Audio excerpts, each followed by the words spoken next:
Okay, so we're going to go through, well, I'm going to go through, this is just me, today because we had some technical issues, obviously. So I am Cassie, I'm the Digital Marketing Manager here at York. So we got some loads of great questions from everyone about life in China. So I thought I'd answer them. Well, me and Mike thought we'd answer them, but it's just me today, so you'll have to do with just me. If you have any questions, please do put them in the comment section. And yeah, let's kick off. Okay, so our first question is from Ellie from the UK. And Ellie's asking, can I expect a culture shock when I move to China? The answer to that is, it depends if you've lived abroad before. If you haven't, then yes. Yeah, you will. It completely depends on the location. So, for example, your culture shock level between Shenzhen and Changle will be very different. The reason for that being is Shenzhen is a lot more westernized. It's got a lot more expats going. It's just more like modern. Whereas Changle is very traditional, very Chinese, and not a lot of foreigners. So you will feel like it's more of a culture shock there. I think that things are done very differently. So people will stare, they're really curious about you. And for me, the thing that I noticed a lot was that you just can't read anything, which is bizarre. You know it, but actually when you're there, you're like, oh, I literally can't read anything. So that takes some adjusting. But to be honest, it's how your mindset is. Like, you have to think that it's an exciting adventure, and that it's something to really like enjoy, and not freak out about, because you know that things are going to be different. You know it's going to be a change and something that you're not used to. So you've just got to go in with that it will be okay. Once you've got the right friendship group, and you're in a routine, honestly, you'll be surprised at how normal you find things, how normal it is to ride an e-bike around, how normal it is that there's a family on that e-bike. Yes, like 4 people on an e-bike. Yeah, so that's the first question from Ellie. Hope that I answered that for you. Okay, let's see if we can get Mike in. I think he's put a little comment in here. No comment from Mike. Where are you? Okay, right, just me. Next question is, it's the same one from Ellie as well, from the UK. What preparations should I make for moving to China? So this can kind of be broken up in between 2 different ways. So like practical and your mindset. So like practical stuff is read all the documentation your school sends you. If it's a good school, it should send you like a big information pack on kind of everything that you need to know when moving to China. Hey Shannon, e-bikes. Yeah, I had a question about e-bikes coming up actually. Yeah, really interesting one because they are everywhere. E-bikes are the electric bikes. I'll answer that in a second for you. So yeah, what preparations should I make for moving to China is read through all the documentation your school sends you. Try and learn a bit of the language, but pretty much just the numbers 1 to 10, and you will feel so much more confident than if you didn't know anything at all.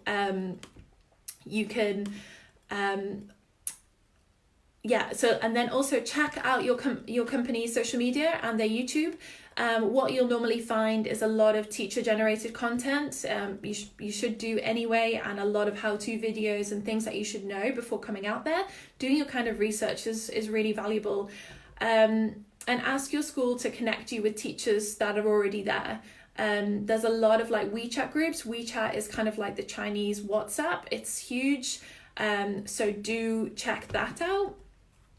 And then you can prepare yourself mentally for something different. Like I just said in the previous question, prepare that you will get overwhelmed, particularly in your first 48 hours. You're jet lagged. It's all a bit new, all a bit crazy. So once you accept that the first 48 hours are going to be a bit mad, then you can deal with it a bit better. I hope that answers your questions. Okay, cool. So let's go to the question about e-bikes. So this was sent in from Leanne from the US, and I know that I've just been asked it now. So e-bikes are electric bikes. They're like scooters. In places like Shenzhen, they're not as common, but in places like Fuzhou and Changle, they are everywhere. It's how most people get around in China. So Leanne asked, are there other ways to get around Fuzhou besides an e-bike? I'm deadly afraid of anything resembling a motorcycle, and I'm coming out to start my contract with you in November. So I'm glad I'm answering this because I lived in Fuzhou for 2.5 years. I've only been back in the UK now for 6 months, and I did 2.5 years without an e-bike. Most people will think that is crazy. I know the majority of our teachers do own one. You don't need a license, you don't need anything like that. You just can rock up and get one. The reason I didn't do it is the same reason as Leanne, is because I'm petrified of things like that. So it can be done. And I know our regional manager, Gemma, she's been in China for 5 years and she's never ridden one either. It's just a lot of our teachers do. However, saying that, I had my boyfriend who had one, so I would ride on the back of his. But I did use a bicycle quite a lot. That's how I cycled to work. And you can get a Didi, which is a Chinese Uber. It's all in English on an app on your phone. It's really easy to use, fairly cheap as well. But then public transport like the bus or the metro is even cheaper. So a one-way ride will cost you about 10 pence, which is, I don't know in dollars, but it's really, really, really cheap. So that is a way to get around. Cool. Okay, next question is, this is from, where is this from? Lost myself. Okay, this is from Nicola. So Nicola's asking, are York's lessons already planned? Yeah, they are for the most part. So we follow a curriculum, so there is no intense lesson planning with like no guidance. That's not something we do. We have a structure, we have resources, and we have a curriculum. So our lower levels are fully planned and the higher levels are structured, where there's room for you to introduce your own activities to match the learning outcomes that are expected. So yeah, a lot of structure there, so you don't need to worry too much. Next question is from Shannon from Bristol, I think, from her Instagram. So Shannon asked, each week, is there time to relax when we're not at work? Is the schedule highly demanding? Yeah, there's plenty of time to relax. So this is the working schedule. As a teacher, you'll work Wednesday to Sunday. This is really common for all language schools in China. So you work when the kids are not in school. So that's Wednesday to Sunday, which means Monday to Tuesdays are your weekends. And the good thing about that is you beat the crowds, which is always nice. So normal teachers start, after their training period, they start at 4 p.m. and they finish at 8:30 p.m. That's Wednesday and Thursday. On Friday, you'll start at 2. That's just to go to a team meeting, and you'll finish at 8:30 in the evening. Saturdays, Sundays are the full days. That's 8:30 to 5:30, obviously with lunch break in between as well. We do have a day in the life of our teacher video that's on our YouTube channel. That's from James. He is a senior teacher, so he will start at 2. Once you get promoted, you start later. You can go and check that out, and you can kind of see what a typical day for a teacher looks like. Cool. Okay, another question from AJ. He says, what happens if I want to join with my girlfriend? Yeah, great. So I actually joined with my partner as well, as long as they're qualified. So that's native English speaker, degree, clean background check. So that's absolutely fine. You just tell Mike, who's our recruitment manager, when you're applying, that you're applying with your partner. So you have then the option of, you can work in the same branch, or you can work at separate branches in the same city if you want that like space, or if you want to work together, that's absolutely fine as well. And also you get an apartment to yourself if you want to live together, so no need to share with anyone else, which is really nice. Another question from Nicola is, do you provide Mandarin lessons? Yeah, we do. We have free weekly Mandarin lessons at a branch, so for beginner and intermediate levels. So yeah, they're all completely free every week. So this is from Matty from Wales. Woo, I'm from Wales too. So it is 12 months, the minimum contract. I'm so interested, but I'm not sure about the time frame. Yes, it is. And the reason for that is for the students. Obviously, we want to give them some sort of stability in their teaching. We don't want teachers coming and going. The more of a relationship you have with the students, and the better you are at teaching them. So that's the reason we have 12-month contracts and not any less.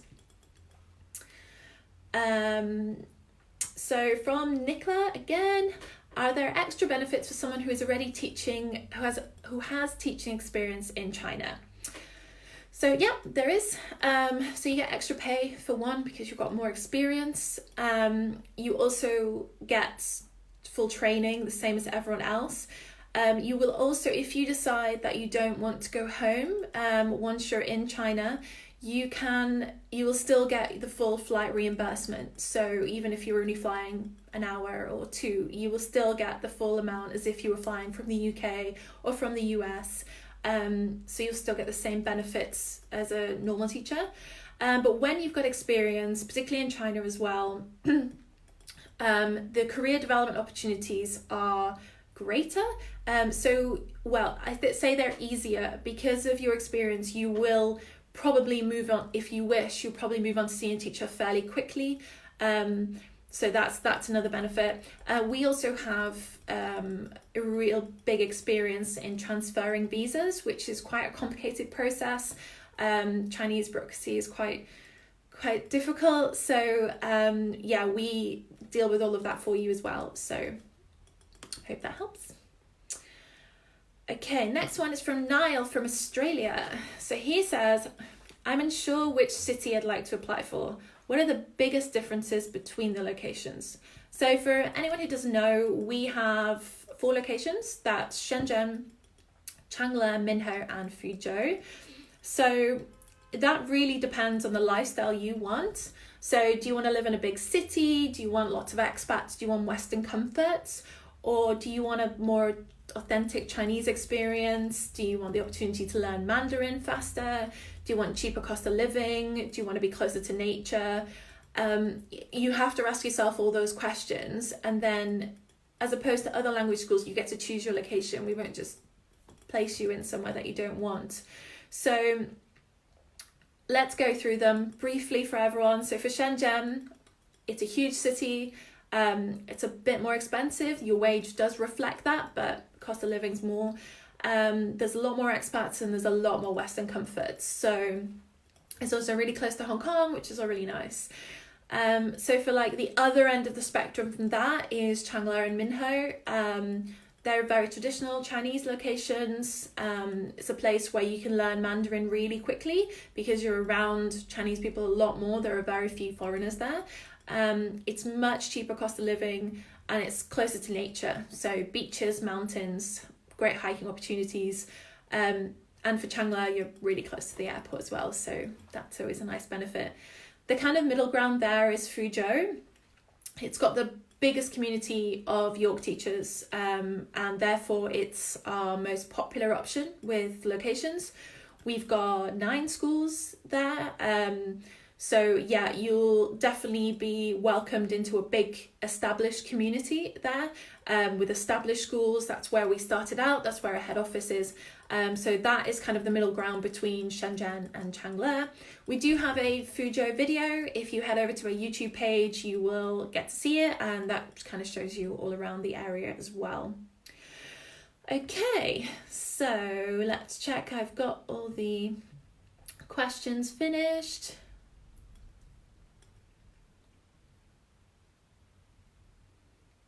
So this one is from Sierra from the US. So she says, how many days off do York teachers get? Is it the same as other training schools? I believe it is the same as other training schools, but I'm not really sure, to be honest. They're all kind of run their own show, so I don't really know. You'd have to check with them. But for York, we offer 10 days personal leave, plus all the Chinese national holidays, which, believe me, is a lot. Since moving back to the UK, I'm on UK national holidays, and it makes me really sad that I don't get the Chinese national holidays anymore. Plus you get an end of summer break, so the end of August, and then you'll get Christmas and New Year's off. So all of this is paid, and then in your second year, you'll get an extra 5 days personal leave as well. So, yeah, that is everything from me. Does anyone have any questions before I sign off?